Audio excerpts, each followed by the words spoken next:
Okay, Game Night, which is a 2018 comedy. Stars Jason Bateman and Rachel McAdams. And pretty much Max and Annie's weekly game night gets kicked up a notch when Max's brother Brooks arranges a murder mystery party, complete with fake thugs and federal agents. So when Brooks gets kidnapped, it's all supposed to be part of the game. As the competitors set out to solve the case, they start to realize it may not be just a game. And yeah, that's basically the plot. Now, it's written by Mark Perez or Perez. I don't know what else he's written. He did Herbie Fully Loaded from the Lindsay Lohan one, which is these other films I've never seen. The Country Bears or County Bears, I think. Accept It, whatever. So only one thing really that I recognize, but yeah, this one. I thought the writing for this was fine overall. I like the humor. It's very comedic, very humorous. Jason Bateman's a pretty funny actor. So, he's from Horrible Bosses. He's from The Gift, which is not really a silly movie. It's really actually a psychological. I think it's a Blumhouse film, which I recommend that movie. That's a good movie. But this, I had a good time watching it. I laughed a whole bunch. It's directed by two people, Jonathan Goldstein and John Francis Daley. You don't really know much about these characters, I will say, except aside from, again, Max and Annie's. The only thing with them is that you know of is that they're trying to have a baby. They're very competitive, in game nights, playing board games or whatever, charades or whatever. And Max has a brother named Brooks who he doesn't really like him because he's kind of stuck up and snobbish. But then you find out more later on about him. And his character does not change. He doesn't go through an arc, technically, really. Whereas at least Max and Annie's, characters, they actually do change. Well, I would say Max, his character changes a bit better. But Brooks's character does not by the end, which, okay.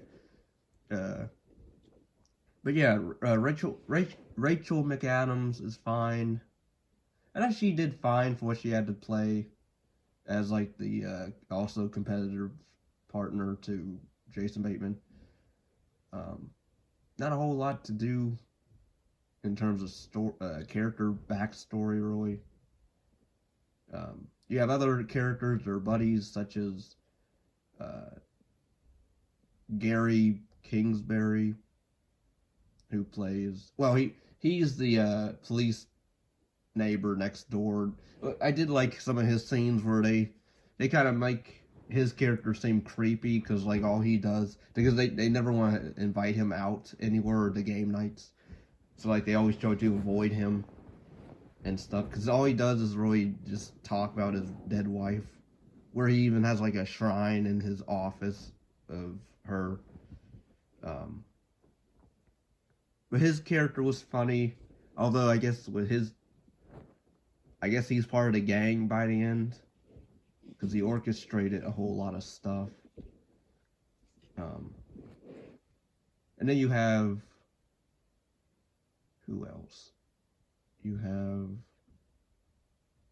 So it's basically 6 people. You have Max and Annie, Rachel McAdams, and Jason Bateman.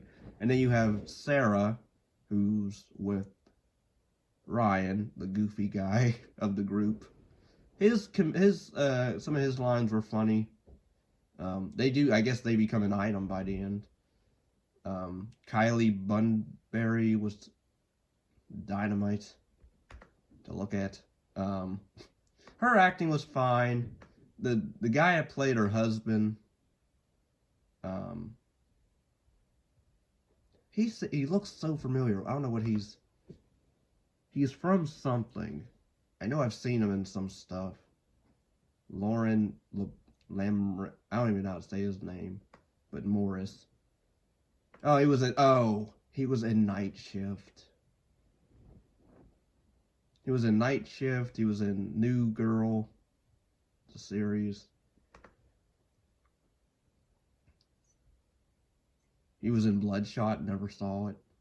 The Christmas Chronicles. But yeah, I remember him now from Night Shift. So, which he had a stupid role in that. I thought they didn't give him, they didn't do him a service well. But this movie, overall, I liked it. I do recommend it if you're a fan of Jason Bateman and Rachel McAdams. Their chemistry does differ to me a little bit. Like, it was fine in some spots, and then other times, now I'm not thinking about it, it's But I don't know, I can buy them as a couple, I guess.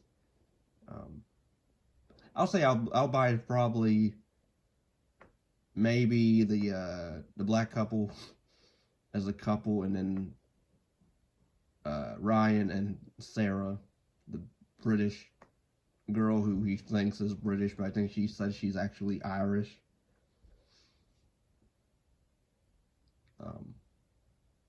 But yeah, the editing's fine. Not a whole lot to really talk about other than, like, I enjoyed the movie. Again, it was a nice watch.